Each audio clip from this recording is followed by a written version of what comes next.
ढोंगी बहू। प्रीति एक पढ़ी लिखी लड़की है जिसकी एक अच्छे घर में शादी हुई है। प्रीति का पति राहुल एक मल्टीनेशनल कंपनी का मैनेजर है जो आधे महीने विदेश में ही रहता और छोड़ जाता है अपने मम्मी पापा को प्रीति के भरोसे, जिसे इस देश को सुधारने की चुल ने परेशान कर रखा है।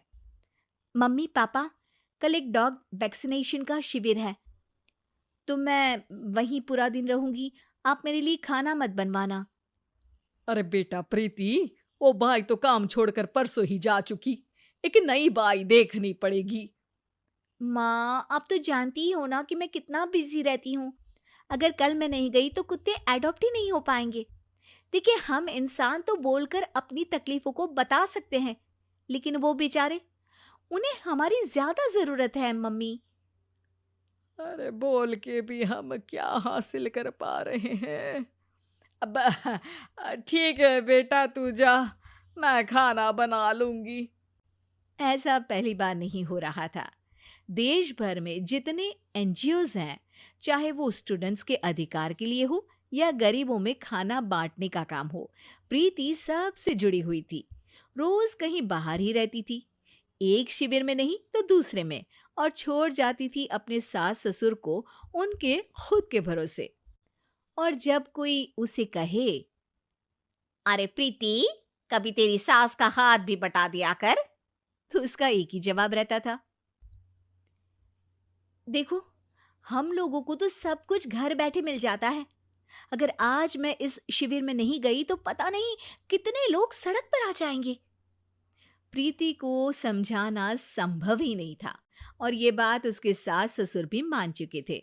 इसलिए सुबह सुबह सास ही किचन में खाना बनाने जाती है और देखती है कि घर में सब्जियां खत्म है। अरे प्रीति बेटा, सुन तो जरा। क्या हुआ मम्मी? मुझे बहुत लेट हो रहा है, और आप तो जानते हो ना कि अगर मैं इस शिविर में नहीं गई तो। हाँ हाँ, कुत्ते अडॉप्ट ही नहीं हो पाएंगे, सब जानती हूँ। अरे पर घर में सब्जियां खत्म हो गई है। अरे जब तू वापस लौटे ना तब लेकर आना, ठीक है बेटा। ठीक है मम्मी, चलिए मैं चलती हूँ।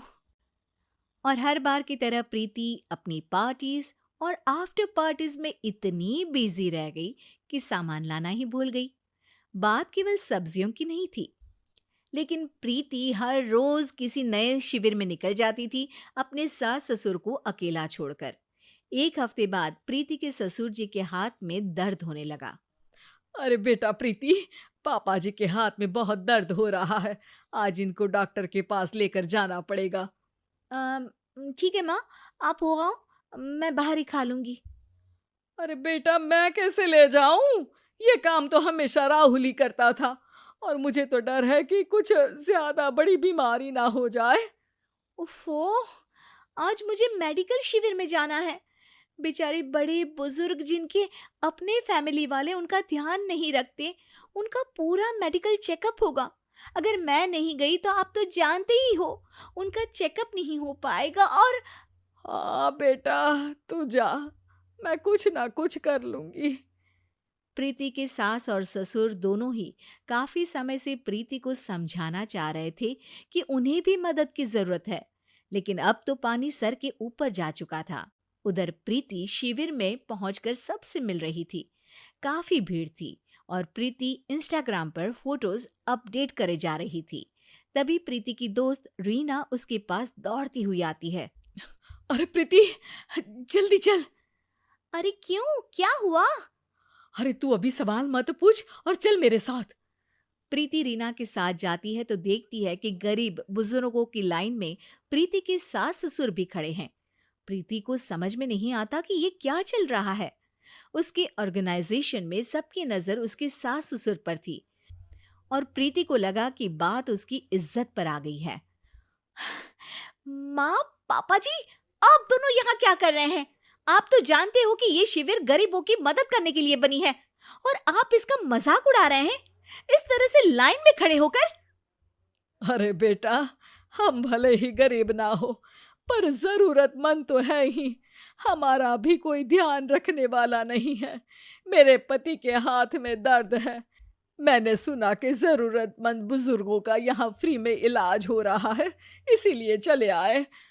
अ, नहीं, मतलब मैं तो प्रीति को समझ में आ गया था कि समाज को संभालने से पहले उसे अपना घर संभालना चाहिए और वो सर झुकाकर अपने सास ससुर से माफी मांगती है।